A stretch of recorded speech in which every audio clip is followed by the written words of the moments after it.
যেমন আমরা যদি কোনো একটা ইয়েতে যাই, সাপোজ গুগল ড্রাইভে গেলাম।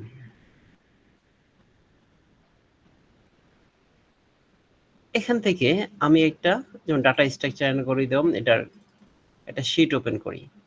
এই যে সফটওয়্যারটা দিয়ে ওপেন করেছি এটা হচ্ছে কি বলতেছি গুগল ডক্স। গুগল ডক্স দিয়ে এটা আমরা ওপেন করেছি। তাহলে আমাদের এটাও কি? এটা একটা word processing software.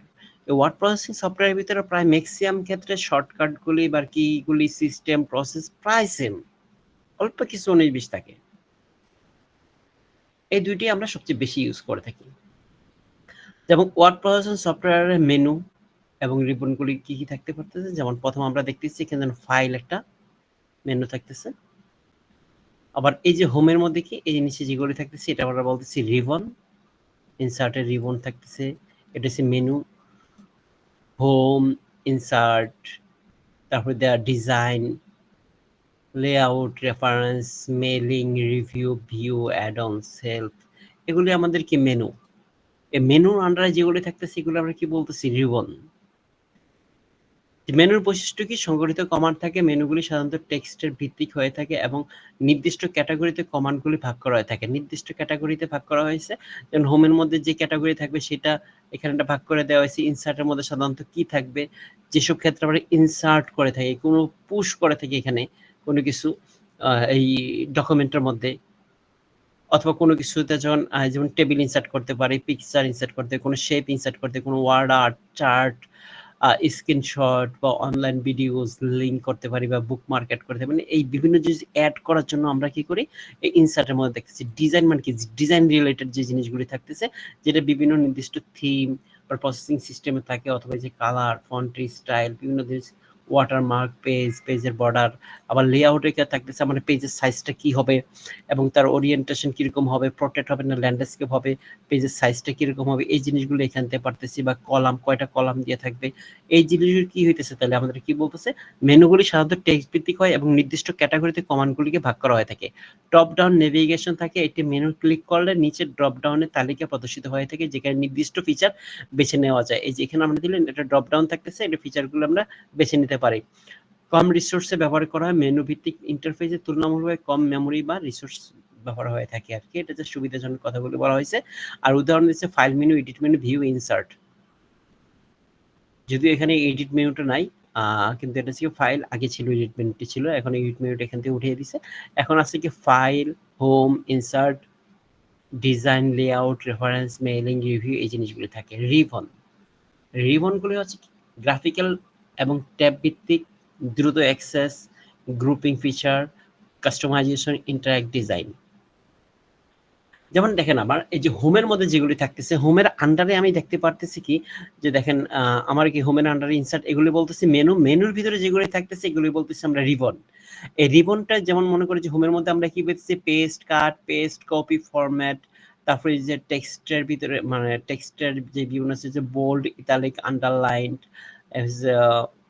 Superscript, subscript, font size, তারপরে ফন্ট কালার, ব্যাকগ্রাউন্ড কালার, তারপরে অ্যালাইনমেন্ট, তারপরে যে বিভিন্ন ধরনের লিস্টের জন্য, তারপরে যে এই যে এখানে টেবিলের বিভিন্ন লাইন টানার জন্য, তারপরে এখানে দেখেন আবার এখানে ফরম্যাটের ক্ষেত্রে আছে যে লেআউট, ইয়ার ক্ষেত্রে ডিজাইনের ক্ষেত্রে, ডিজাইনের যে পার্টগুলি আছে এই হোমের মধ্যে তার কিছু একটা চলে আসছে। মানে নর্মালি হোমের মধ্যে থাকতেছে কি আমার যে নর্মালি ডকুমেন্টকে তৈরি করার জন্য বেসিক যে জিনিসগুলি থাকতেছে সবগুলি এখানে থাকতেছে। ইনসার্টের মধ্যে যে টেবিল, পিকচার, চার্ট এগুলি থাকে, লেআউটের ক্ষেত্রে এই জিনিসগুলি থাকে। তারপর আমরা আসি ওয়ার্ড প্রসেসিং এর ডকুমেন্টে সংগঠিত বিভিন্ন ফাইলের ফরম্যাট। মানে যখন আমরা এই ওয়ার্ড ফাইলটা তৈরি করব, তৈরি করলে যে বিভিন্ন ধরনের ফাইল ফরম্যাটগুলি আমরা এই ফাইলটাকে আমি সেভ করতে পারি সেটাই উল্লেখ করা হয়েছে। কারণ এই ফাইলটাকে আমরা কিভাবে সেভ করতে পারি আমরা একটু নিজেই দেখি নরমালি। যেমন এই ফাইলটাকে যদি আমি যেহেতু সেভ করা আছে তো এটা তো হবে না, নতুন একটা ডকুমেন্ট দিয়েও দেখতে পারি। তো এটাকে আমি সেভ এজ করে দেখি। সেভ এজ দিয়ে কি হবে, কোন একটা লোকেশন আমি সিলেক্ট করলাম, সাপোজ ওয়ার্ক লোকেশনটা সিলেক্ট করলাম। সিলেক্ট করার পর এখান থেকে কিন্তু আমরা দেখতে পারি সেভ এজ টাইপ, কোন টাইপে আমরা সেভ করব এখানে কিন্তু থাকে আমাদের দেখায়। দেখেন word document, word micro enable document, যেখানে বিভিন্ন ধরনের স্ক্রিপ্ট লেখা থাকে সেটা ক্ষেত্রে ম্যাক্রো অ্যানাবল ডকুমেন্ট থাকে। আর যে ওয়ার্ড 97 থেকে 2003 আমরা জানি ওয়ার্ডের ক্ষেত্রে দুইটা ভার্সন আছে, একটা ওল্ড ভার্সন একটা নিউ ভার্সন। ওল্ড ভার্সনে এক্সটেনশন থাকে .doc এবং লেটেস্ট ভার্সনে থাকে docx এক্সটেন্ডেড, এক্স দিয়ে এক্সটেন্ডেড বোঝায়, মানে বর্ধিত, আরো বড়, আরো সুবিধা, আরো কিছু নিয়ে আমাদের এই পরবর্তী ভার্সন আসছে, যেটা কি ওয়ার্ড ডকুমেন্ট। উপরে যেটা আছে ওয়ার্ড ডকুমেন্ট, এটা দিয়ে সেভ করলে আমরা docx আকারে সেভ হবে এক্সটেনশন। আর যদি নিচেরটাতে তাহলে কি হবে doc নামে পাবো। ওয়ার্ড টেমপ্লেট যদি করতে চাই, ওয়ার্ড মাইক্রো অ্যানাবল টেমপ্লেটটা মাইক্রো অ্যানাবল থাকবে। এই টেমপ্লেটটা আবার কি 97 থেকে 2003, কারণ ওয়ার্ডটা শুরু হয়েছে 97 এর ভার্সন থেকে, আর 2003 হচ্ছে তার ওই ওল্ড ভার্সনটা ক্লোজ হয়ে গেছে, ওল্ড ভার্সন সেভ করতে চাই, তারপর পিডিএফ ফাইল আকারে আমরা সেভ করতে পারি, XPS নামে সেভ করতে পারি, single file web page, single file একটা ওয়েব পেজ আকারে যদি আমরা সেভ করতে সেটা করতে পারি, ওয়েব পেজ আকারে সেভ করতে পারি, web page filter, rich text format, plain text আকারে। তারপর প্লেন টেক্সট মানে আমাদের টেক্সট ডকুমেন্ট, যেটা আমরা জাস্ট প্লেন টেক্সট, যেখানে কোনো ধরনের ফরম্যাট থাকবে না, জাস্ট টেক্সটই থাকবে, সেটা হচ্ছে প্লেন টেক্সট বলতেছি। আর রিচ টেক্সট বলতেছি যেটাকে পড়া যাবে অনেকটা, এইটা বেরিয়ে কিন্তু একটু সীমাবদ্ধ থাকে। ওয়ার্ড XML ডকুমেন্ট, তারপর ওয়ার্ড 2003 XML ডকুমেন্ট, তারপর extract open XML open document text, এইসব আকারে আমরা সেভ করতে পারি। এছাড়াও আর কি কি আছে সেটা আমরা একটু দেখি। এসব দিয়ে আমরা সেভ দিলে সেভ হয়ে যায়। এখন এখানে দেখেন যে কোনটা কি কাজ শেখানো সংখ্যা পেয়েছে, doc যেটা পুরনো ভার্সন বলছিলাম মাইক্রোসফটের পুরনো ফরম্যাট, যেটা হয়েছে 93 থেকে 2003 97 থেকে 2003 সংস্করণে ব্যবহৃত হয়েছে, এবং XML docx, যেটা হচ্ছে docx, এই যে ওয়ার্ড ওপেন XML docx আকারে সেভ করতে পারতেছি, পিডিএফ আকারে সেভ করতে পারতেছি, প্লেন টেক্সট যেটা txt আকারে সেভ করতে হবে, rtf রিচ টেক্সট, যা ফরম্যাটগুলি সামনে আর কি থাকতেছে দেখেন এই এক্সটেনশনগুলা। তারপরে ODT open document text, HTML যেটা হচ্ছে ওয়েব পেজ, XML আকারে সেভ করতে পারি, টেমপ্লেট ফাইল .dot/docx, dot হচ্ছে ওল্ড ভার্সনের 97 থেকে 2003, আর docx লেটেস্ট। এ হচ্ছে আমাদের ফাইল ফরম্যাটিং, যেসব ভাবে আমরা আমাদের MS ওয়ার্ডের মানে কি এই ওয়ার্ড প্রসেসিং সফটওয়্যারের মাধ্যমে আমরা যে কোনো একটা ফাইলকে তৈরি করে সেটাকে আমরা সেভ করতে পারি, এইভাবে আমরা কাজ করতে পারি। যখন আমরা শুধু প্লেন টেক্সট আকারে সেভ করব তখন কিন্তু সেটা ক্ষেত্রে আমাদের এরকম ছক টক এত কিছু আমরা করতে পারবো না। তখন আমরা শুধু টেক্সটই লাগবে, শুধু টেক্সট লাগবে, যাতে কোনো ফরম্যাট থাকবে না। যেমন আমরা এখানে দেখেন আমরা একটা এক্সেল ফাইল তৈরি করে এই টেক্সট ফাইল তৈরি করলাম, এখানে ভিতরে আমরা কি করতে পারি, শুধু লিখতে পারি। এখানে কিন্তু বোল্ড করতে পারি না, ইটালিক করতে পারি না, কোনো কিছু করতে পারি না।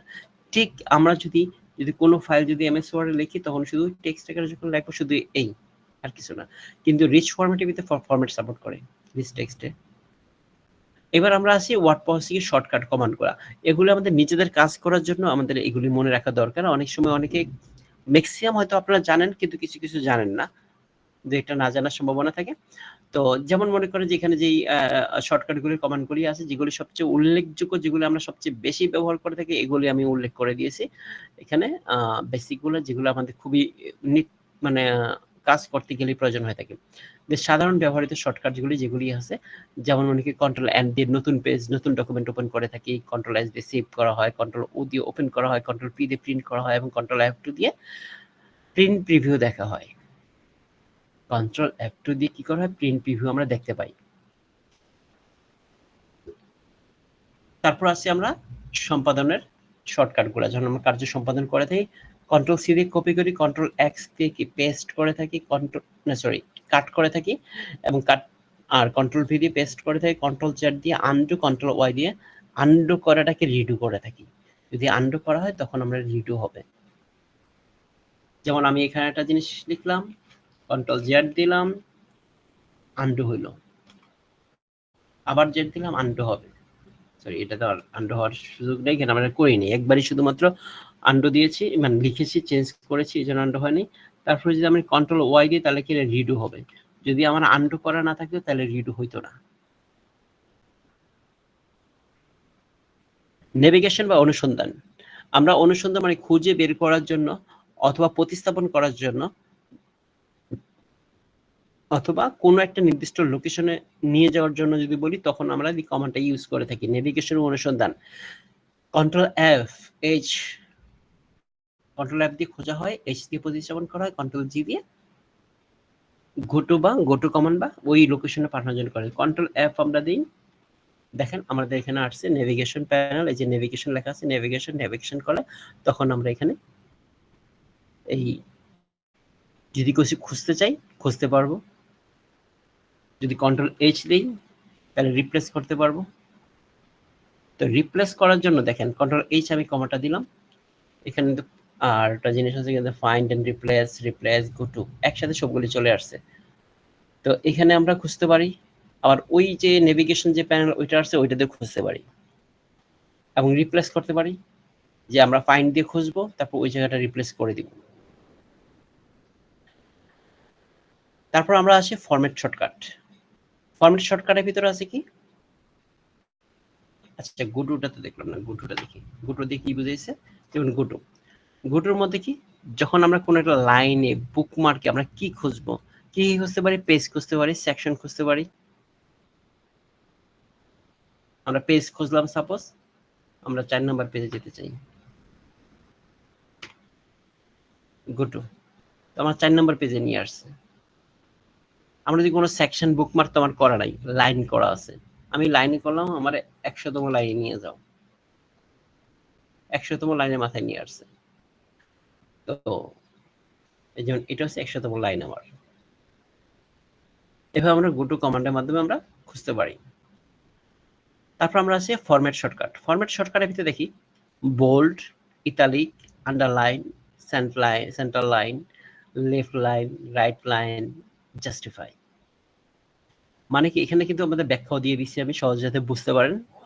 কন্ট্রোল বি দিয়ে আমরা যে কোনো ফন্টকে বোল্ড করতে পারি, যদি এটা আমরা বোল্ড করতে চাই বা হাইলাইট করতে চাই, যে বোল্ড হয়ে গেল। আর যদি ইটালিক করতে চাই কন্ট্রোল আই, ইটালিক। এই জিনিসগুলি আর কি, জাস্ট সিম্পল, এগুলি আমার চেয়ে ভালো আপনারা জানেন। কন্ট্রোল ইউ দিয়ে আন্ডারলাইন, কন্ট্রোল ই দিয়ে সেন্ট্রাল, মানে ওই টেক্সট এটাকে সেন্ট্রাল করার জন্য, লেফট অ্যালাইনমেন্ট, রাইট অ্যালাইনমেন্ট এবং জাস্টিফাই অ্যালাইনমেন্টের জন্য এই কাজগুলো আমরা করে থাকি।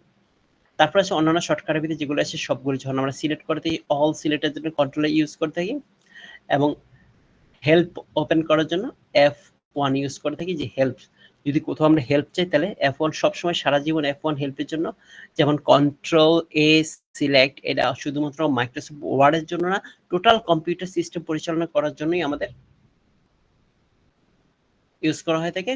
ডকুমেন্ট বন্ধ করার জন্য, কোনো একটা ডকুমেন্ট যখন ওপেন করা আছে সেটাকে ক্লোজ করার জন্য, জাস্ট সিঙ্গেল ডকুমেন্ট ক্লোজ করার জন্য কন্ট্রোল ডব্লিউ, যে এই ডকুমেন্টটা ক্লোজ করার জন্য কন্ট্রোল ডব্লিউ ক্লোজ। আবার এখানে ক্লোজ কি আছে, এই যে ক্লোজ, এই ক্লোজের কমান্ড করবে, কাজ করবে যদি কন্ট্রোল ডব্লিউ দিয়ে থাকি। এখন একটা খুব ইম্পর্টেন্ট টপিকস, মেল মার্জ ও মেল মার্জের বৈশিষ্ট্য।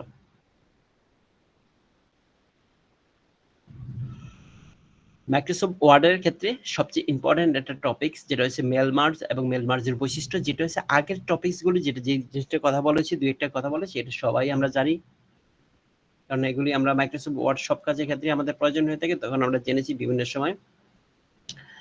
এখন হচ্ছে মেল মার্জ, এটি ওয়ার্ড প্রসেসিং ফিচার, এক ধরনের ডকুমেন্ট যেখানে চিঠি, ইনভয়েস, আমন্ত্রণপত্র, সার্টিফিকেট বিভিন্ন ধরনের ব্যক্তির জন্য আলাদা ভাবে তৈরি করতে ব্যবহৃত হয়ে থাকে, যেখানে শুধু নির্দিষ্ট তথ্য যেমন নাম, ঠিকানা, আইডি ইত্যাদি পরিবর্তিত হয়।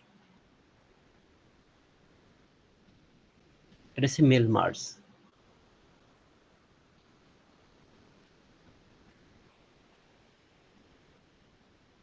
এই দেখেন মেল মার্জ। আপনারা বাসায় যার কম্পিউটার আশা করি সবারই আছে, এখান থেকে আমরা এই মেল মার্জটা নিয়ে দেখবেন, মেল মার্জটা। তো এই মেল মার্জটা যদি অ্যাডমিনিস্ট্রেটিভ কোনো কাজের জন্য কাজ করে তখন মেল মার্জটা বেশি ইউজন হয়ে থাকে কার্যক্ষেত্রে।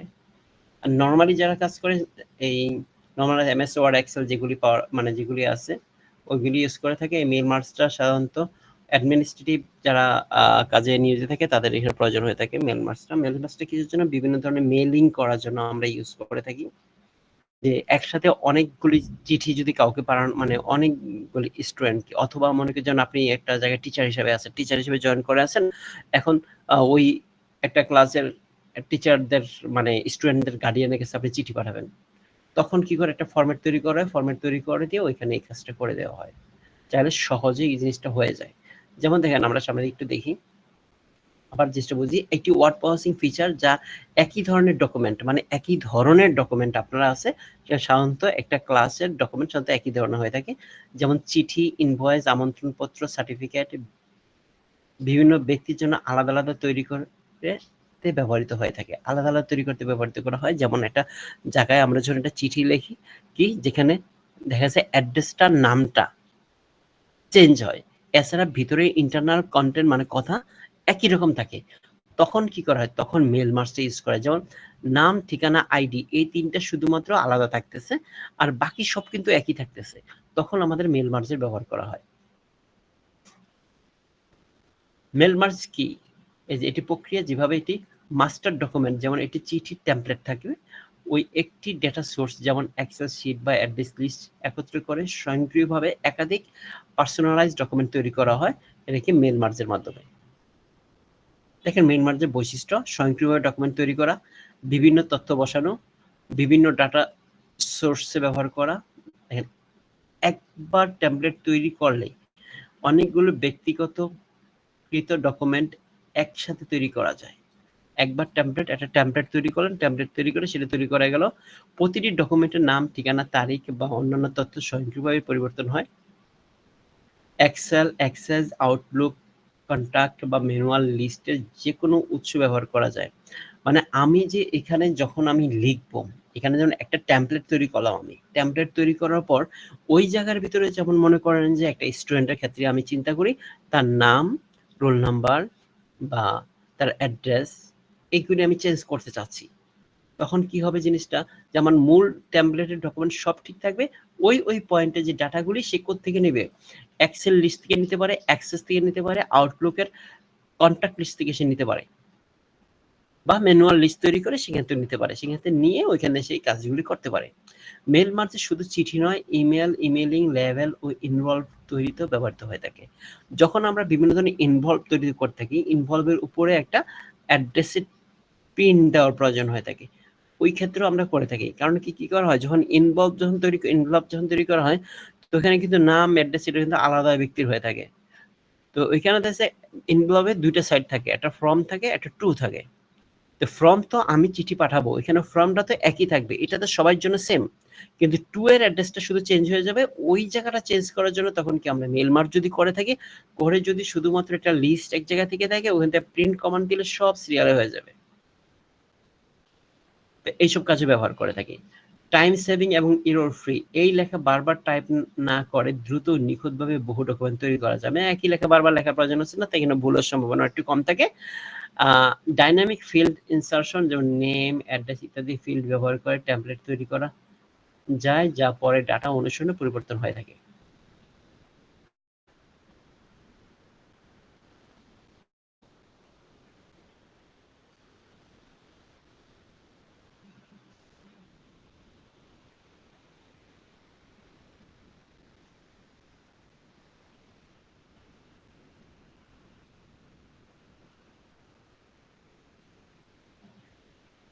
কারণ মেল মার্জের ধাপসমূহ কি? যেমন মেইন ডকুমেন্ট তৈরি করুন, আগে মেইন ডকুমেন্ট তৈরি করতে হবে, তারপর ডাটা সোর্সের নির্বাচন করতে হয়, ডাটা সোর্স কোথায় থেকে ডাটা নিবে, তারপর মার্জ ফিল্ড প্রবেশ করুন, যেমন নাম, ঠিকানা ইত্যাদি বসানোর জন্য ডাটা পর্যালোচনা করুন, মার্জ এবং ফলাফল প্রিভিউ দেখা এবং প্রিন্ট সংরক্ষণ করে রাখা।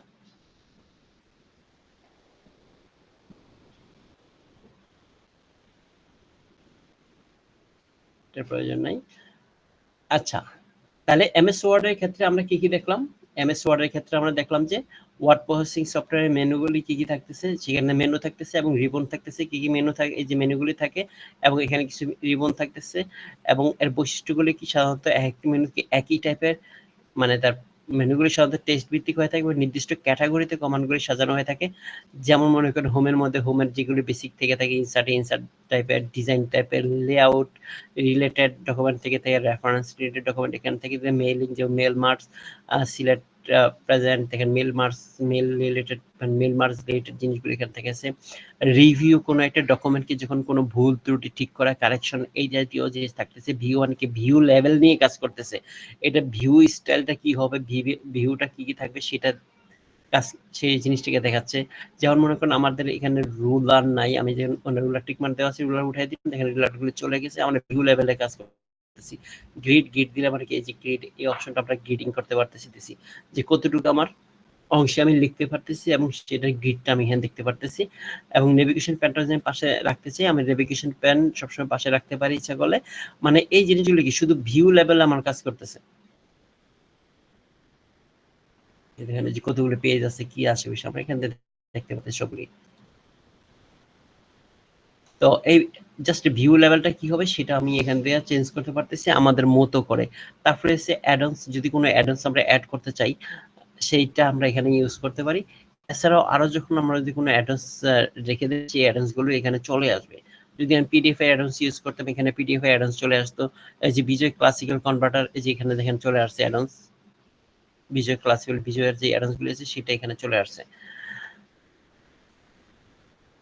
তারপর আমরা রিবন গুলি দেখতেছি, প্রতিটা মেনুর আন্ডারে যে জিনিসটা থাকে রিবন, এটা কিন্তু আমরা ডাবল ক্লিক করি, এটা কিন্তু চলে যাবে।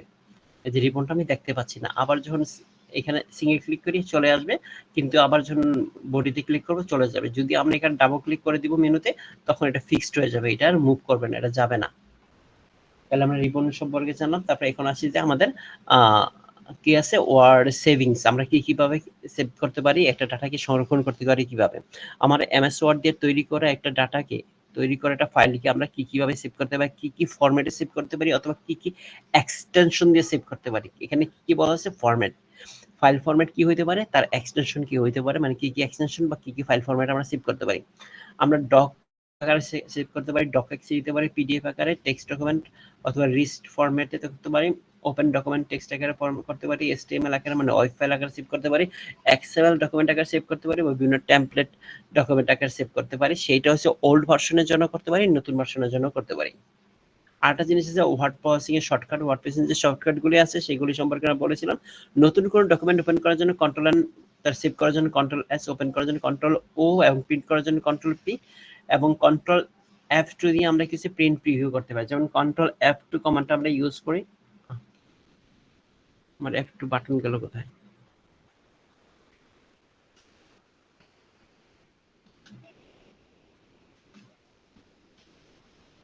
এই যে এটা হচ্ছে প্রিন্ট প্রিভিউ, আমরা দেখতে পাচ্ছি যে প্রিন্ট প্রিভিউটা কিরকম হবে।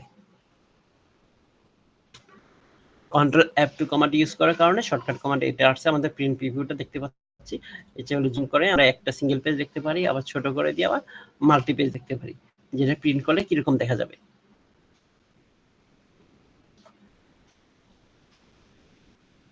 তারপর আছে control C, copy, control X cut, control V paste, control Z undo, control Y undo করা জিনিসকে রিডু করার জন্য, অ্যাপ খুঁজে বের করা, এই সসিও মানে খুঁজেও আমরা ওইটাকে, এই জিনিসটা একটু আমরা ডিটেলস একটু দেখাই জিনিসটা কিরকম হবে। এটা হচ্ছে ফাইন্ড, আমি এটা খুঁজে বের করলাম,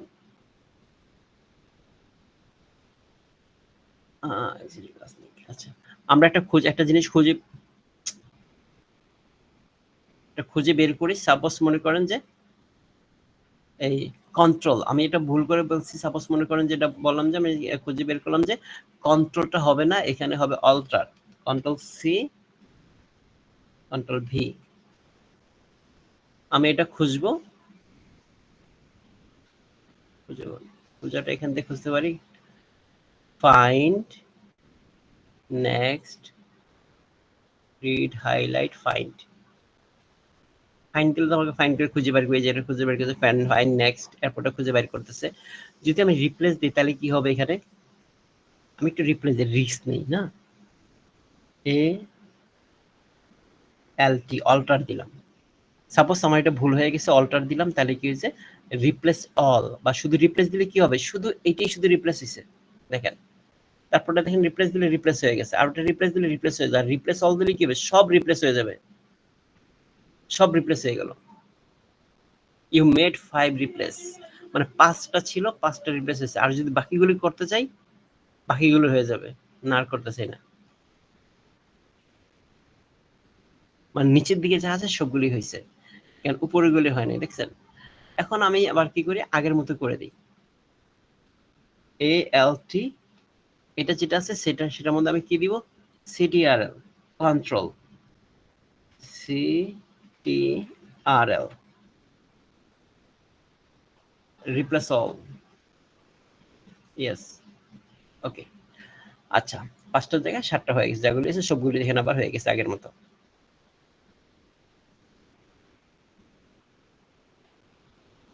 যেটা ALT ছিল সেটাতে CTRL হয়ে গেছে। আর গোটোতে আমরা দেখেছিলামই। তারপর আমরা এসেছি কি কন্ট্রোল A দিয়ে all select, control A command দিলাম, দেখেন সব সিলেক্ট হয়ে গেছে। কন্ট্রোল F দিয়ে আমরা কিছু হেল্প নিতে পারি, জাস্ট F1 দিলে হেল্পে চলে আসবে, এটা আমরা দেখলাম না। কন্ট্রোল W দিলে আমরা কি ডকুমেন্ট ক্লোজ হয়ে যাবে। আচ্ছা, মেল মার্জ সম্পর্কে আমরা জানলাম এইমাত্র যে মেল মার্জটা কি। মেল মার্জ দিয়ে আমরা যে একই, যখন আমরা কোথাও ইনবক্স অথবা চিঠি যদি লিখতে চাই এবং বিভিন্ন লোকের কাছে দিতে চাই, এটা একটা টেমপ্লেট তৈরি করে, মূলত এটা টেমপ্লেট। এটা টেমপ্লেট আমাকে বানিয়ে দিব, যে আমাদের কিছু লেখা থাকবে, লেখার পর কিছু আমরা যদি চেঞ্জ করতে চাই, কিছু ডাইনামিক ফিল্ড থাকবে, যে ডাইনামিক ফিল্ডের ভিতরে ওই অংশগুলো আমরা চেঞ্জ করতে পারি, আর ওই অংশের লেখাগুলি আসবে বিভিন্ন একটা এক্সেল ফরম্যাট, এক্সেস অথবা আউটলুক অথবা কন্ট্যাক্ট, সেখান থেকে চলে আসবে। আর মেল মার্জের সুবিধাগুলি কি কি আছে, এই সংক্ষিপ্ত বৈশিষ্ট্য দেখুন, বৈশিষ্ট্য এরকম। আর ব্যবহারের উদাহরণ, শিক্ষার্থীদের জন্য নাম সহ সার্টিফিকেট তৈরি করা, কাস্টমারদের বিভিন্ন ঠিকানা ও ইনভয়েস পাঠানোর জন্য, ইভেন্ট অংশগ্রহণকারীদের জন্য পার্সোনালাইজড আমন্ত্রণপত্র পাঠানো, নির্বাচনী ক্যাম্পেইনের ভোটারদের কাছে ব্যক্তিগত বার্তা পাঠানোর জন্য আমরা মেল মার্জটা ইউজ করতে পারি। আচ্ছা, এবার আমরা আছি স্প্রেডশিট বিশ্লেষণ ও প্যাকেজের মেনু ও বিবরণ আইটেমের বৈশিষ্ট্য। স্প্রেডশিট বিশ্লেষণ, প্যাকেজের মেনু এবং রিবনের আইটেমের বৈশিষ্ট্য। আমরা ওয়ার্ডটা দেখলাম এবং স্প্রেডশিট দেখি। স্প্রেডশিটটা কি? স্প্রেডশিট মানে হচ্ছে কি, এটা প্রশস্ত শীট। আমরা এটা এক্সেল ফাইল ওপেন করি,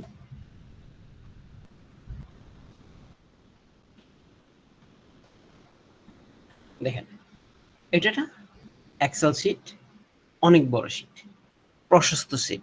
স্প্রেডশিট বলা হচ্ছে স্প্রেড মানে প্রশস্ত শীট একটা। আর যেটা হচ্ছে কি, আমরা এখানে মাইক্রোসফট এক্সেলটা ইউজ করে থাকি, অথবা আমরা গুগলের ক্ষেত্রেও ইউজ করতে পারি। গুগলের ক্ষেত্রেও একটা স্প্রেডশিট আছে, গুগল শিট নামে পরিচিত, সেটাকে বলে গুগল শিট। একটা হচ্ছে গুগল ডক, যেটা ডকুমেন্টেশন বা ওয়ার্ড প্রসেসিং, আর হচ্ছে গুগল শিট হচ্ছে এক্সেলের। তো এইটার ক্ষেত্রে দেখেন আমি কি কি আসতেছে, একইভাবে আমাদের মেনু থাকতেছে এবং কিছু রিবন থাকে, মেনু থাকে, রিবন থাকে। তো এইখানে হইতে এক্সট্রা কিছু একটা বৈশিষ্ট্য আছে, যেটা দেখেন যে প্রতিটা কি সেল, এগুলিকে একটা আমরা সেল বলতেছি, প্রতিটা সেলের একটা করে অ্যাড্রেস থাকে। আর সেলের বাংলা আমরা কি বলি, কোষ বলে থাকি। এটা কি এক্সেলের স্প্রেডশিটের সবচেয়ে ক্ষুদ্রতম যে অংশটা, সেটা কি একটা সেল। এই সেলগুলির একটা করে অ্যাড্রেস থাকে। যেমন আমি যে সেলটা এখন দিয়ে রাখছি, এটা অ্যাড্রেসটা হচ্ছে কি, দেখেন এই অ্যাড্রেসটা এখানে লেখা আছে L12, মানে এখানে একটা কলাম থাকে এবং একটা রো থাকে। দেখেন এটা, এগুলি কি একটা কলাম, একটা কলাম থাকতেছে। এই কলাম কয়টা আছে দেখেন, যখন আমরা কন্ট্রোল রাইটের দিব, তখন আমরা কলামে চলে যাবে XFD, XFD পর্যন্ত আমার এখানে কি কলাম সংখ্যা, এতটা কলাম আছে, এগুলি সব কলাম, এতটা কলাম আছে।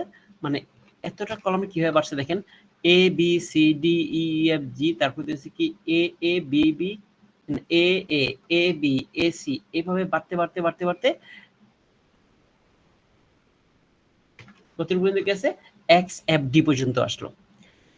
এটা হচ্ছে আমার কলাম সংখ্যা। আর রো সংখ্যা দেখেন কত, রো হচ্ছে কি আমার একক, দশক, শতক, হাজার, অযুত, লক্ষ, 10,48,576টা, 10,48,576টা কি রো আছে।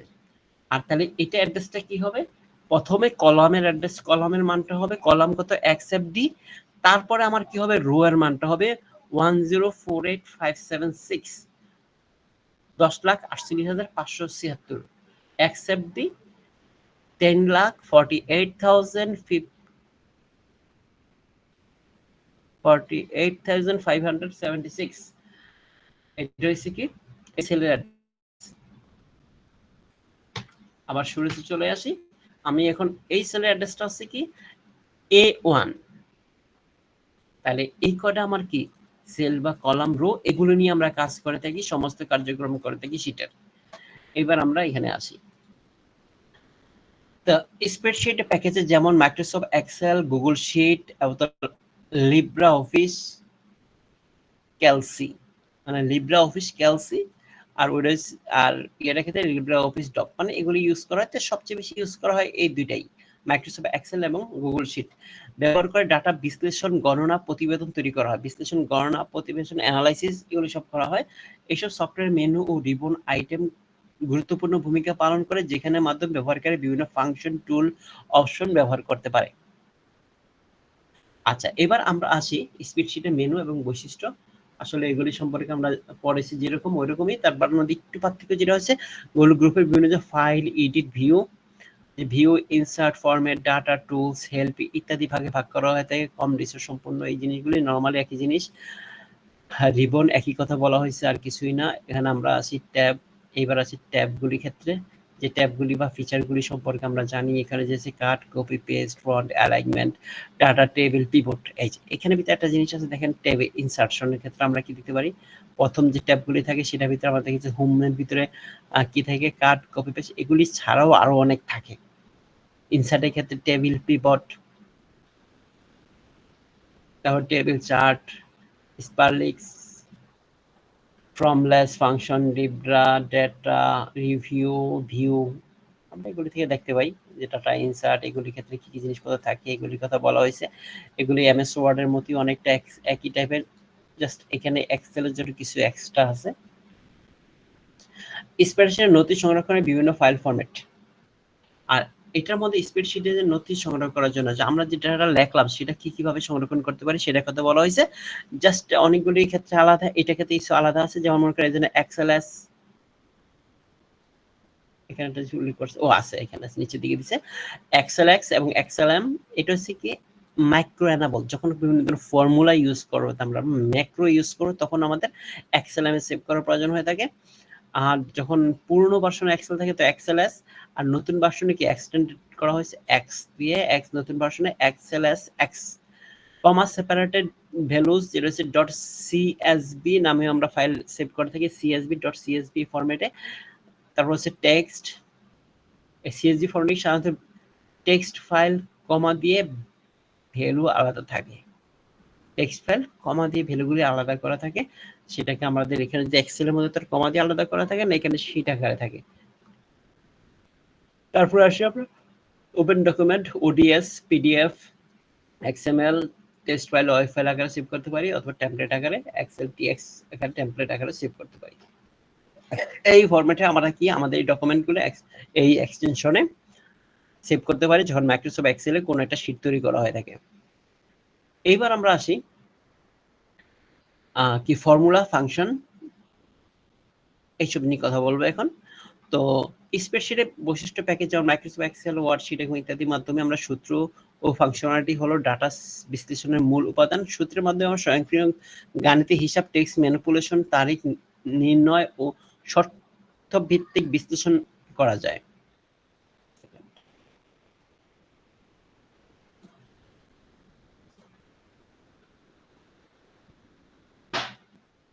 তো এখানে দেখেন ফর্মুলা, আমরা যে ফর্মুলাগুলো ইউজ করে থাকি এখানে এক্সেলের ভিতরে, যে ফর্মুলা সূত্রগুলি কি, সূত্র হলো একটি নির্দিষ্ট গাণিতিক বা লজিক্যাল বিবরণ যা সেলের মাধ্যমে লেখা হয়, চিহ্ন দিয়ে শুরু করা হয়।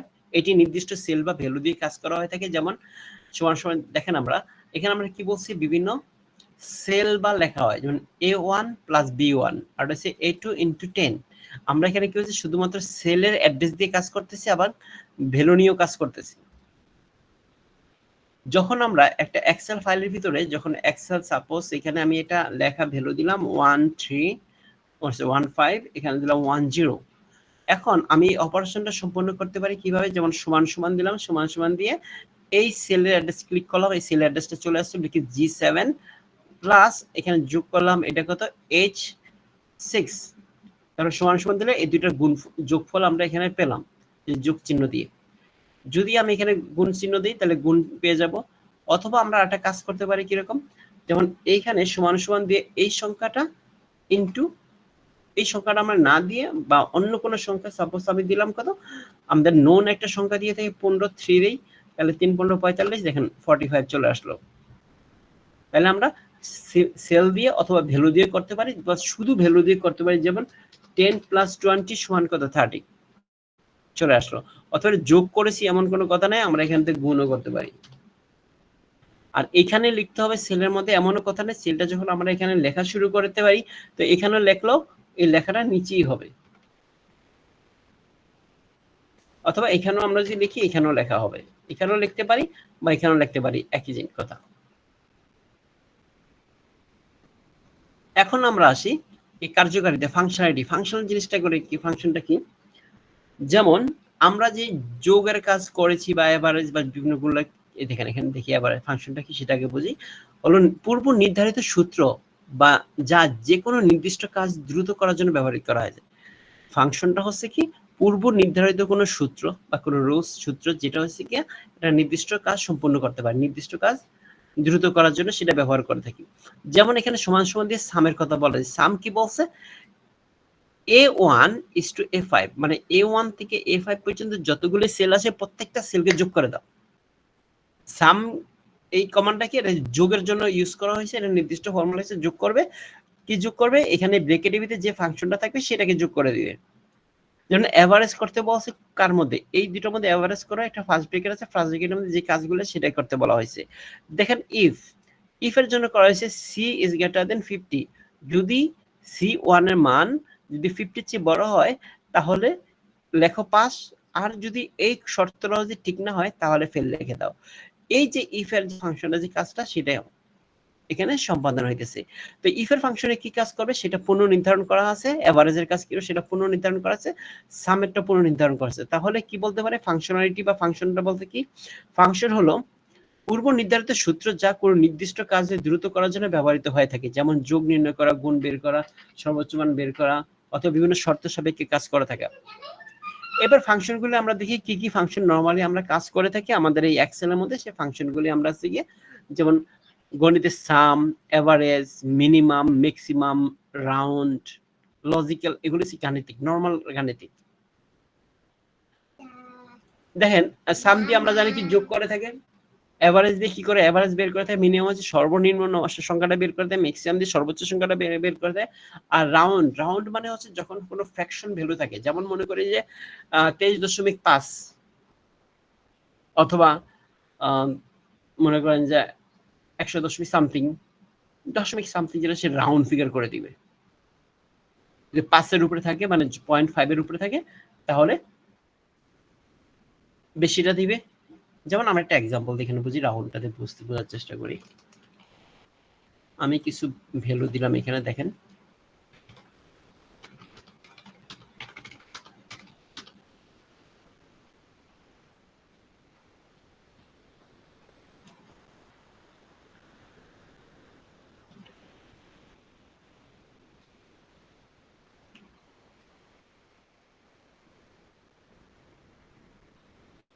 আরে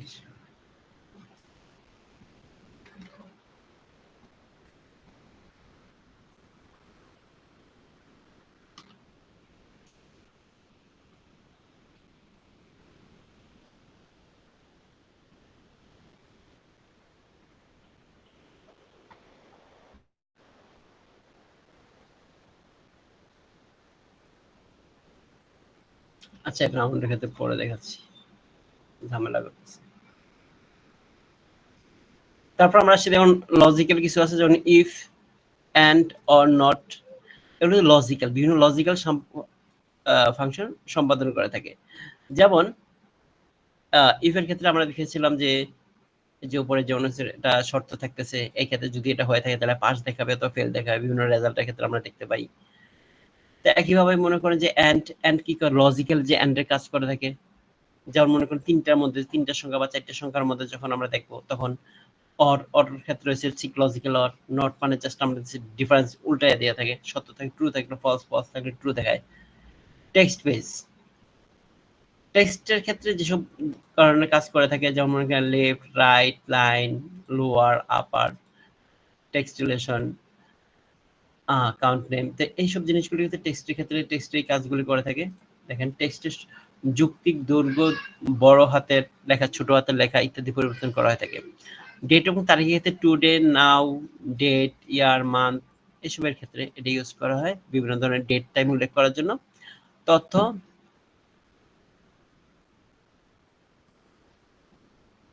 এটা কি সেলের তথ্যগুলিকে যখন সেলের তথ্য চেক করার জন্য বা সমস্যা শনাক্ত করার জন্য সাধারণত এই কমান্ডগুলি ইউজ করা হয়ে থাকে।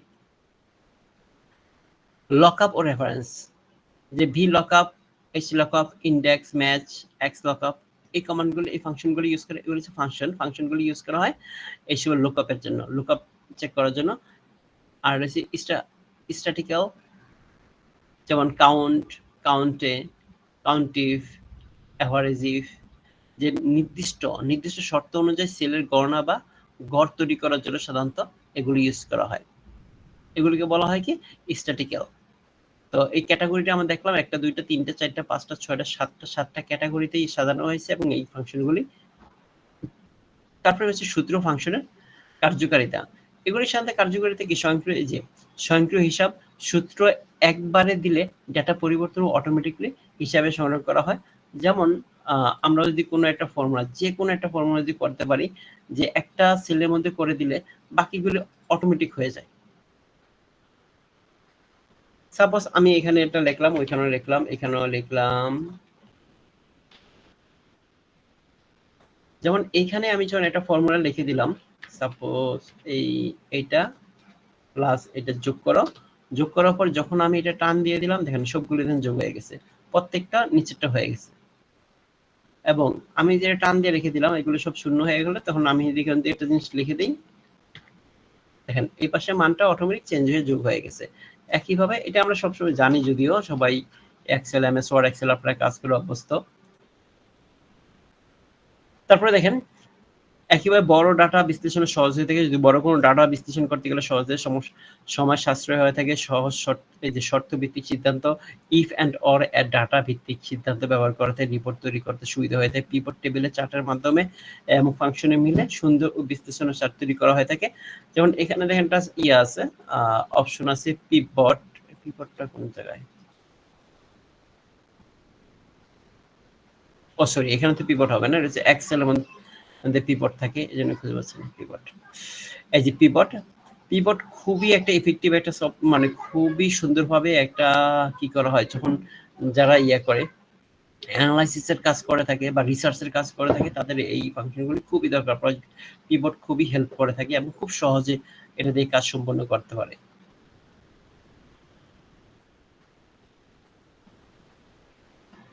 তারপর এখানে আছে ফাংশনের সিনট্যাক্সের ক্ষেত্রে যে জিনিসগুলি সবচেয়ে ইম্পর্টেন্ট, যেমন sum, average, if, max, minimum, count এবং র্যাঙ্ক।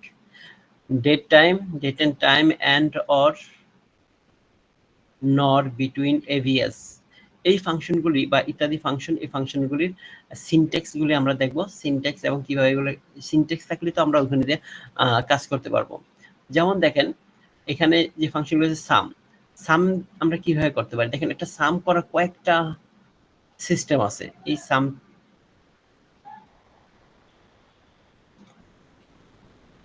ফাংশনের ক্ষেত্রে দেখেন, সাপোজ আমরা এখানে একটা লিখলাম, একটা সংখ্যা লিখলাম, এখানে একটা সংখ্যা লিখলাম, এখানে একটা সংখ্যা লিখলাম, সরি উপরে লিখি, তিনটেই দেখলাম। তিনটা সংখ্যার ভিতরে যখন আমরা সাম করব, ছোট সংখ্যা লিখি, তাহলে আমাদের নন ফিগার সুবিধা হয় লিখতে।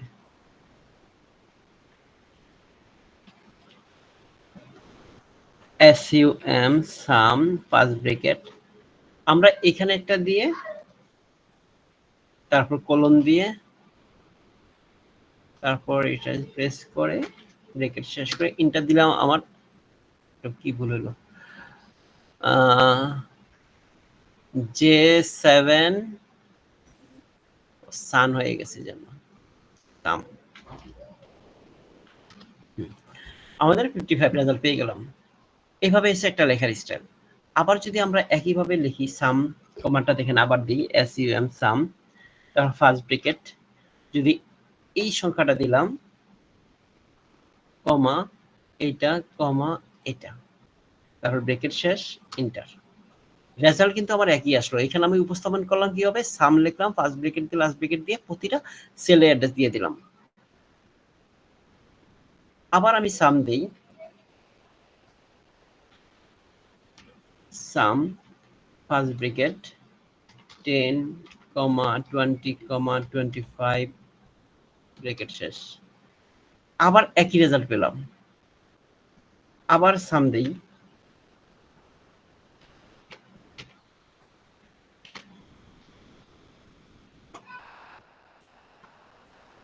এই একটা দিলাম, এই একটা দিলাম, তারপরটা আমি সংখ্যাটা লিখে দিলাম, তারপর ব্র্যাকেট শেষ, ইন্টার দিয়ে দিলাম।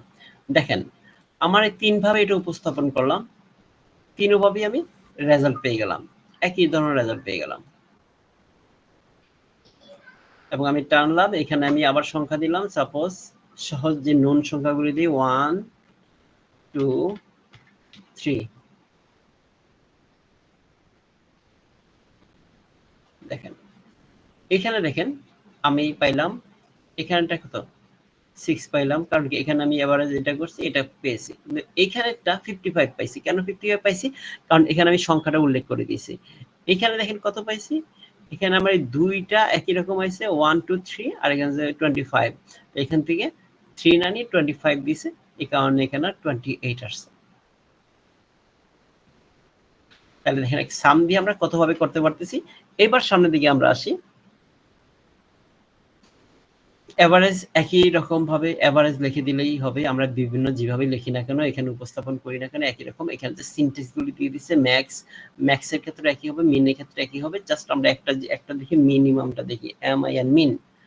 জাস্ট আমরা সামের জায়গায় মিন লিখে দিব, এম আই এন মিন। এইটাতে করি, তাহলে এর ডিফারেন্সটা বোঝা যাবে সহজে। M I N min, result কত আসছে 1। এটার ক্ষেত্রে মিন দেই, রেজাল্ট কত 1। এটার ক্ষেত্রে মিন দেই,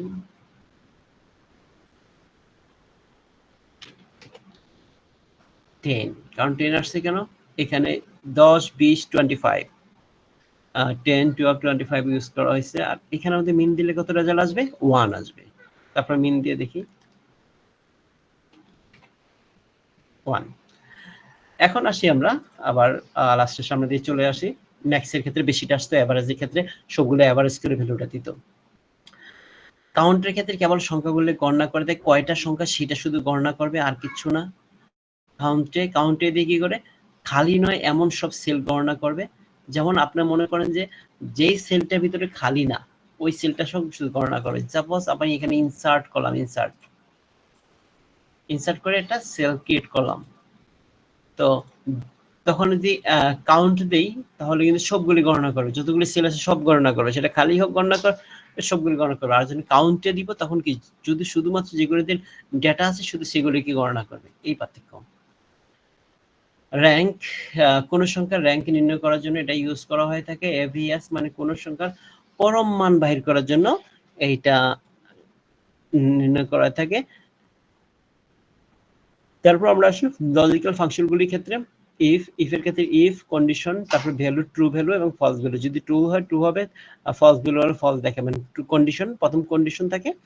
সাপোজ যেমন আমি মন বলে এখানে একটা সিম্পল একটা দেখেন, এগুলো মুছে দিই, মুছে দিয়ে এখানে আমি একটা ফর্মুলা এখানে লিখি, ফর্মুলা সমান সমান আইএফ। ইফ আমরা প্রথম পার্ট কি দেখেন, এখানে আমার কিছু সিম্বল ফার্স্ট ব্র্যাকেট আমি দেই, দেওয়ার পরেই দেখেন আমাকে এখানে দিয়ে দিচ্ছে লজিক্যাল টেস্ট, সিনট্যাক্সটা দিয়ে দিতেছে আমাকে, হিংস দিয়ে সিনট্যাক্সটা দিয়ে দিচ্ছে। লজিক্যাল টেস্ট, প্রথম টেস্ট করো কাকে, এই সেলকে টেস্ট করো, এই সেল মান কি 20 চেয়ে বড়, 20 চেয়ে বড় কিনা, বড় যদি হয় কমা দিলাম, কমা দিয়ে এখানে আমি লিখে দিলাম হাই, HIGH হাই, তারপরে কমা দিলাম। যদি সেটা ফলস হয়, যদি ভ্যালু যদি ফলস হয় তাহলে কি লো, LOW, লো ব্রেকেট শেষ। তাহলে আমার ফর্মুলা কি শেষ, শর্ত। এটা কি আরে কি হলো ঘটনা, ও যখন আমরা টেক্সট দিব তখন ডাবল কোটেশনের মাধ্যমে দিতে হবে। আর যদি আমরা কোনো সংখ্যা দিতাম তাহলে সিঙ্গেল কোটের মাধ্যমে দিলে মানে কোনো কোটেশন ছাড়া দিলেই হতো। যেহেতু এখানে আমরা টেক্সট লিখেছি এই কারণে আমাদের কি ক্যারেক্টার বোঝানোর জন্য আমাদেরকে ডাবল কোটেশন দিতে হয়েছে। যেহেতু এখানে আমাদের হাই লিখেছি, টেক্সট ক্যারেক্টার লিখেছি, সো আমরা ডাবল কোট দেই নাই, এই কারণে সে ভুল ধরতেছিল। তো এখন দেখেন নর্মালি আমাদের শর্ত কি ছিল, যদি এটা 20 এর চেয়ে বড় হয় তাহলে আমাদের হাই দেখাবে, যদি ছোট হয় তাহলে লো দেখাইতো। যেহেতু বড় হয়েছে তাহলে হাই দেখাইছে, তাহলে 20 এর চেয়ে ছোট একটা সংখ্যা সাপোজ 19 দিলাম, তাহলে আমাকে লো দেখাইছে। যদি এখানে 0 হয় তাও লো, যদি এখানে 12 হইতো তাও লো দেখাইতো, যদি এখানে 21 হইতো তাও লো হাই দেখাইছে, যদি এখানে 20 হইতো তাহলে কি লো দেখাইছে, কারণ তাও ফর্মুলা ম্যাচিং করে নাই, বলা হয়েছে 20 চেয়ে বেশি হইতে হইব। এখন আমরা সামনের দিকে আসি। যাই হোক, কন্ডিশনাল ইফের ক্ষেত্রে একইভাবে এন্ড এর শর্ত যদি ফিল আপ হয়, কন্ডিশন থাকবে এখানে কন্ডিশন 1, কন্ডিশন 2, সব শর্ত যদি সত্যি হয় তাহলে এটা ফিল আপ হবে, আর যদি না হয় তাহলে ফিল আপ হবে না। যেমন মনে করি যে অর এর ক্ষেত্রে এরকম, জাস্ট একটা আমরা দেখি কোনটা ক্ষেত্রে এন্ড এর ক্ষেত্রে শর্ত হচ্ছে গিয়ে সবগুলি শর্ত ফুলফিল হইতে হবে, অথবা অর এর ক্ষেত্রে যে কোনো একটা শর্ত ফুলফিল হলেই চলবে, আর নট এর ক্ষেত্রে যে শর্তটি ট্রু সেটি হচ্ছে ফলস করে দিবে, যদি ফলস হয় তাহলে ট্রু করে দিবে, উল্টায় দিবে। Not or condition, and or condition, আর এগুলি হচ্ছে গিয়ে টুডে, নাও, এগুলি ডেট দেখার জন্য, টুডে আজকে, নাও টাইম। যেমন একটা দেখি আমরা, টুডে দেখে শেষ, এটা ভুল হয়েছে, সিনটেক্সটা কিভাবে দিয়েছিল, এটা শেষে টুডে, আমরা তো উল্টা করে ফেলছি।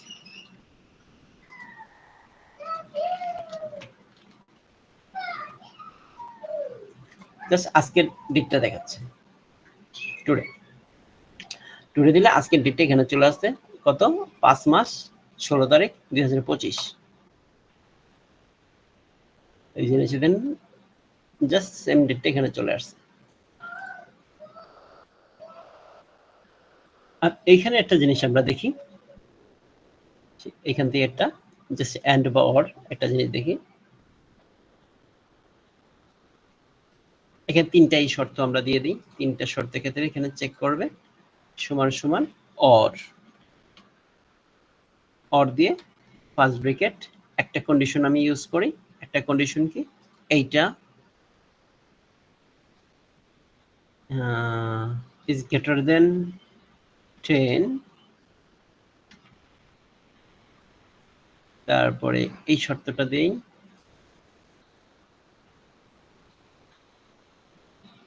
is greater than 20,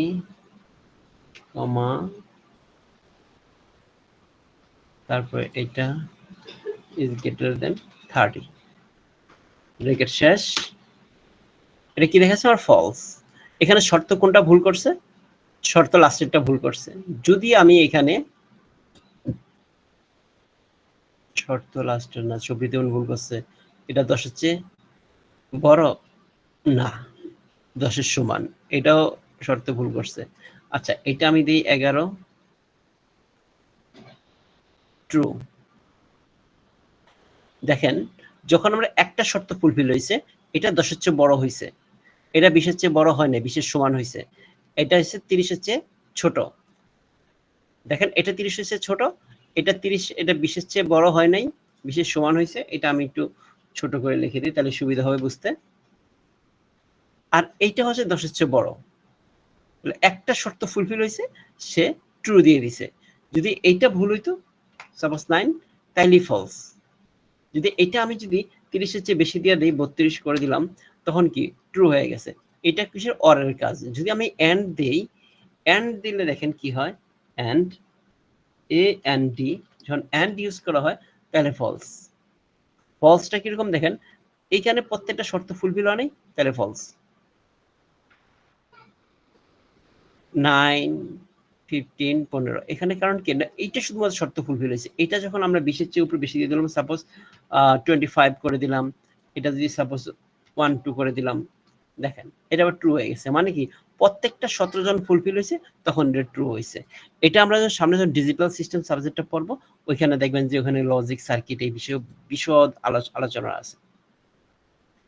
তার টুডে টাইম এখানে ফাংশনগুলি সিনট্যাক্সগুলি দেখলাম, প্রতিটা আপনার বাসায় নিজেরা প্র্যাকটিস করবেন। এগুলি পরীক্ষার চাইতে বেশি নিজের জন্য খুব ইম্পর্টেন্ট। আপনার বাস্তব জীবনে এক্সেলের তো বিকল্প নাই, এক্সেল আপনার কাজ করতেই হবে। এখানে ডেট ইয়ার মান্থ, যখন আমরা ডেট উল্লেখ করে দেবো ইয়ার কমা মান্থ কমা ডে, নির্দিষ্ট তারিখ তৈরি করার জন্য এটা ব্যবহার করা হয়ে থাকে। তারপর হচ্ছে day to date, month date, year date, তারপর হচ্ছে ডেট স্টার্ট ইন ডেট, এর হচ্ছে কি দেখেন ডেট ইফ, এটাকে দুইটি তারিখের মধ্যে ব্যবধান নির্ণয় করার জন্য এটা ব্যবহার করা হয়ে থাকে। তারপরে হচ্ছে কি আওয়ার দিয়ে এটা টাইম উল্লেখ করলে ঘন্টা বের করার জন্য, মিনিট বের করার জন্য ইউজ করা হয়ে থাকে। এখানে দেখেন উদাহরণ দিয়ে দেওয়া হয়েছে সহজে বোঝার জন্য, সাম, ইফ, অ্যান্ড, র্যাঙ্ক, ডেটা এবং এভিএস। এছাড়াও আরো অনেক ফর্মুলা আছে, এই ফর্মুলাগুলি বেশি সচরাচর ইউজ করা হয়ে থাকে।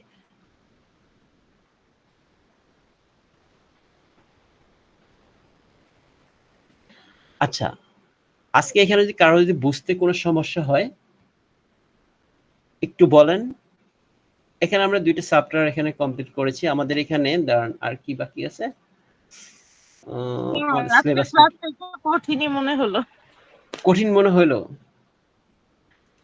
আমার কাছে তো মনে হচ্ছে এটা সবচেয়ে সহজ। আচ্ছা, অনেকগুলো টপিকস একসাথে মনে হয়েছে, অনেকগুলো টপিক আলোচনা হয়েছে। আচ্ছা, এখানে দেখেন, এখানে শুধু মাইক্রোসফট ওয়ার্ড এবং মাইক্রোসফট এক্সেল এই দুইটা নিয়ে আলোচনা করেছি। আপনারা একটা কাজ করেন, এই দুইটা আমি শীটটা তো দিয়ে দিচ্ছি, এখনই দিয়ে দিব। এগুলি আপনারা দেখবেন, দেখার পর যদি কোথাও যদি কোনো প্রবলেম ফেস করেন নেক্সট ক্লাসে অবশ্যই বলবেন। এমএস ওয়ার্ড এবং এক্সেলের এগুলির ক্ষেত্রে একটু প্র্যাকটিস করেন। আপনাদের নিজেদের চাকরি জীবনে বলেন, ব্যবহারিক জীবনে খুবই প্রয়োজন হবে এই জিনিসগুলা। আপনার এখানে শিক্ষণীয় অনেক কিছু আছে, শর্টকাট কমান্ডগুলি আছে, কিভাবে ইউজ করতে হবে, এই ফর্মুলাগুলি কিভাবে ব্যবহার করতে হবে, এগুলি সব এখানে ডিটেইলস দেওয়া আছে। আসসালামু আলাইকুম। ওয়ালাইকুম সালাম। স্যার, অনেকগুলো শর্টকাট আজকে জানতে পারলাম স্যার, যদিও মোটামুটি জানি, বাট অনেকগুলো শর্টকাট আজকে শিখতে পারলাম, বিশেষ করে মেইল মার্চটা স্যার। মেল মার্জ, হ্যাঁ, থ্যাংক মেল ইউ। মার্জটা একটু প্র্যাকটিস করবেন, একটু দেখবেন। আর তারপরে ক্লাসে আমাদের সিলেবাসে এই সাবজেক্টে আবার তেমন খুব বেশি নাই, অল্প আছে, আরেকটা ক্লাস হলেই আপাতত শেষ হয়ে যাবে আশা করি। তারপরেটা হচ্ছে কি কি আছে তারপরে ক্লাস, আমি একটু দেখি। স্যার আরেকটু কথা, স্যার আমাদের ক্লাসগুলোর শেষ হওয়ার সাথে সাথে যদি আমাদের ফাইলগুলো দিয়ে দিতেন তাহলে আমাদের প্র্যাকটিস করতে সুবিধা হতো। আমরা অনেকগুলা ফাইলই স্যার এখন পর্যন্ত পাইনি স্যার, এখন পর্যন্ত অনেকগুলো পান পাইনি নাই? স্যার। আমরা কিভাবে এগুলা, না অনেকগুলাই পাইনি, আমাদের কাছে কোনো ফাইলই নেই, জানি না আদার্স কারো কাছে আছে কিনা। গ্রুপে আমাদের কাছে ওরকম কোনো ফাইল নেই। যদি প্রতিদিনের ক্লাস শেষে ফাইলগুলো আমাদের প্রতিদিন দিয়ে দেয় তাহলে তো আমাদের রিভাইজ করতে স্যার সুবিধা হয় স্যার। কাইন্ডলি আমাদের এইটুকু হেল্প করেন স্যার। আমি তো সাথে সাথে দিয়ে দেই। আচ্ছা, আমি এই ব্যাপারে কথা বলবো, ঠিক আছে? আমি তো এই যে এখন দিয়ে দিব এটা। আচ্ছা ঠিক আছে, আমি স্যারদের সাথে কথা বলবো, যারা আপনাদের সাথে কমিউনিকেশন করে, যে স্যারদের সাথে কমিউনিকেশন হয়। আপনার সাথে কোন স্যারদের সাথে বেশি কমিউনিকেশন হয়? মানে আপনাদের সাথে যে স্যারের সাথে ওবায়দুর বেশি? ভাইয়ের সাথে, আচ্ছা আচ্ছা। ওবায়দুর ভাইয়ের সাথে বেশি কমিউনিকেশন হয়। গত ক্লাসটাও আমরা আপনার স্যার পাইনি। ও আচ্ছা গত আচ্ছা, হ্যাঁ, ক্লাসটা, গত না না, শুক্রবারের ক্লাস। হ্যাঁ, গত ক্লাসে একটু সমস্যা হয়েছে। গত ক্লাসের ব্যাপারটা আমি বলি। গত ক্লাসের ব্যাপারটা হচ্ছে কি, আমি যে কতটুকু আপনাদের সাথে ইন্টারেক্ট করেছি আমি ওই জিনিসটি ভুলে গেছিলাম, ঠিক আছে? এই জন্য একটু সমস্যা হয়েছে, যেটা স্যার হচ্ছে গিয়ে যে আমি যে পিডিএফ হঠাৎ, ফাইলগুলো আমাকে দিয়ে দিন স্যার, আমরা একটু দেখবো স্যার, হ্যাঁ হ্যাঁ আমরা হ্যাঁ, দেখলে হয়তো আমরা রিভাইজ আমি করতে। শুধু গত ক্লাস ছাড়া বাকি সব পিডিএফ দেওয়া আছে।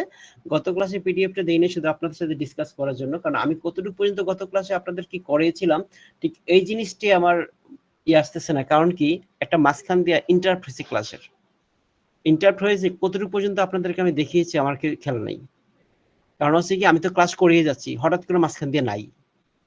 আপনারা কিন্তু হঠাৎ করে হারিয়ে জি স্যার, ফেলছেন আমাকে, বা আমি আপনাদের হারিয়ে জি ফেলছি, স্যার, আমি জি ঠিক স্যার, করি না অনেকক্ষণ যে ওয়েট কখন। করে তারপরে আমরা বের হ্যাঁ হয়ে হ্যাঁ, গেছি। পরে 10 হয়তো আনুমানিক 10-15 মিনিট বা কখন আমি হঠাৎ করে আপনাদেরকে এরকম কথা বলতে চাইছি, আমি আর আপনাদের সাথে রেসপন্স করতে পারিনি। না পাইলে যখন আমি মিটিং এ ঢুকলাম, এখানে ঢুকার পর দেখি যে নাই, কিছুই নাই। তখন বুঝতে পারলাম না যে আসলে কোন পয়েন্টটা থেকে আমি আপনাদের কাছে আর নাই। তারপর আমি ওইটা থেকে আমার কাছে মনে হচ্ছে যে আপনাদের স্টাকটা শুরু করব, তখন মনে হয় নাই, তাই না? জি এরকম স্যার, জি মনে হয়। স্যার। স্ট্রাকচার শুরু স্ট্রাকটা হওয়ার আগেই দিই স্যার। শুরু করার আগ মুহূর্তে। তাহলে স্ট্রাকটা যখন শুরু হইছে তার আগে বুঝতে পারছি। তার আগ মুহূর্তের ওই চ্যাপ্টারটা আরকি একটা চ্যাপ্টার কমপ্লিট হইছে। আচ্ছা অতটুকু পর্যন্ত আমি আগামীকাল আপনাদেরকে ওইটা দিয়ে দিব শীটটা। আর এখন এই মুহূর্তে যে শীট আমার করা আছে, আপনার 3rd ক্লাসের স্যার শীট। আজকের ক্লাসে সেটা দিন স্যার, অনেক গুরুত্বপূর্ণ জিনিস আছে স্যার। আমরা যারা মোটামুটি চাকরিজীবী আছি, আমাদের জন্য অনেক উপকার হবে এক্সেল এর শীটটা স্যার। আচ্ছা শীটটা আপনাদের এটা তো রেডি করা আছে? এই যে আমি দিয়ে দিচ্ছি আপনাদেরকে, এখনই দিয়ে দিব। 2nd ক্লাস, এটা আমার 3rd ক্লাস না? 2nd ক্লাস হইছে না? জি স্যার, থ্যাংক ইউ স্যার। এটা 3rd ক্লাস। আচ্ছা আমি এটা এখনই দিয়ে দিচ্ছি আপনাদেরকে।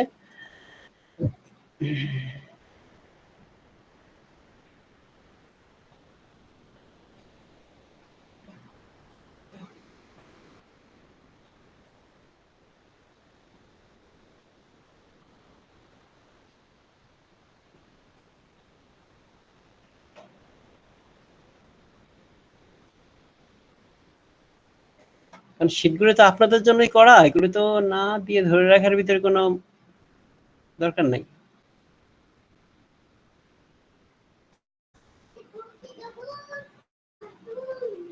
আবার এখানে আমার পাঠাই দিচ্ছে রে।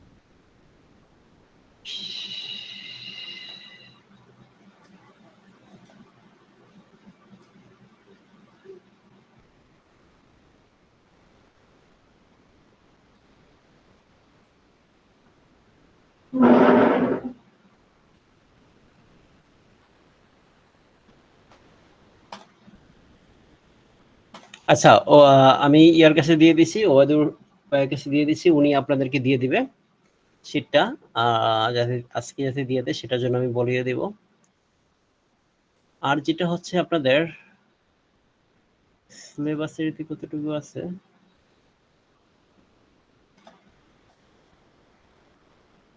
First syllabus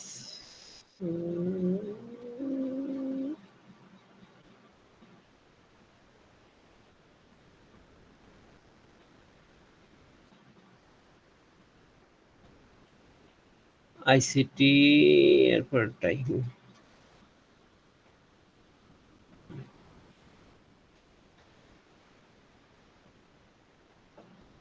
word processing, Excel analysis. আপনাদের শুধুমাত্র একটা চ্যাপ্টার বাকি আছে, এই চ্যাপ্টারটা নেক্সট ক্লাসে করে দিব। ইবুক, ই টেক্সট বুক, হ্যাঁ। যদি আগামী ক্লাসের ভিতরে আইসিটি অ্যান্ড অ্যাপ্লিকেশন, অফিস অ্যাপ্লিকেশনে যে টপিকসটা থাকবে সেখানের সাথে আপনার এর আগে যে ক্লাসগুলো আছে সবগুলি দেখেন, ভালোভাবে দেখবেন। দেখার পরে যে কোথাও যদি কোনো সমস্যা হয়, এই সাবজেক্টের সাথে আমি মানে এই চ্যাপ্টারের সাথে আমি রিভিউ করে এগুলো সব বুঝিয়ে দিব। যেখানে ভিতরে আপনার শুধু মূল কন্টেন্ট বেশি পড়া থাকবে, মানে বোঝার বিষয় বেশি আছে। এক্সেলটা আপনারা মিস করবেন না, এক্সেলটা খুব ভালোভাবে পড়বেন, খুবই ভালোভাবে। সারা জীবন কাজে লাগবে এক্সেলের। এক্সেলটা একটু প্র্যাকটিস করেন। এমএস ওয়ার্ডও দেখেন, এগুলিতে কোথাও যদি কোনো প্রবলেম ফেস করেন, বুঝতে সমস্যা হয় বা কোনো কিছু বলার প্রয়োজন হয়, কিছু দেখানোর প্রয়োজন হয়, সেটা বলবেন, আমি সেটা আবার বলবো, সেটা আবার দেখাই দিব। ঠিক আছে? টোটাল জিনিসটা দেখে ফেলেন। আর আপনাদের পরীক্ষা তো বেশি দিন বাকি নাই, হয়ে যাবে সামনে 1 মাস পরেই হয়তোবা।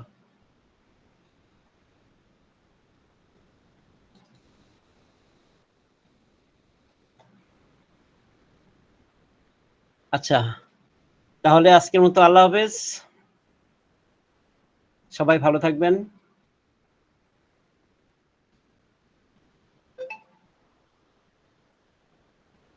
আমার কথা কি শুনতে পাচ্ছেন? জি স্যার, আল্লাহ জি হাফেজ, স্যার। আপনিও ভালো হ্যাঁ থাকবেন। আচ্ছা ঠিক আছে।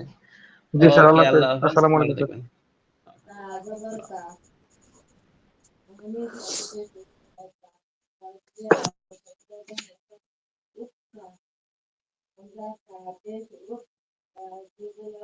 স্যার।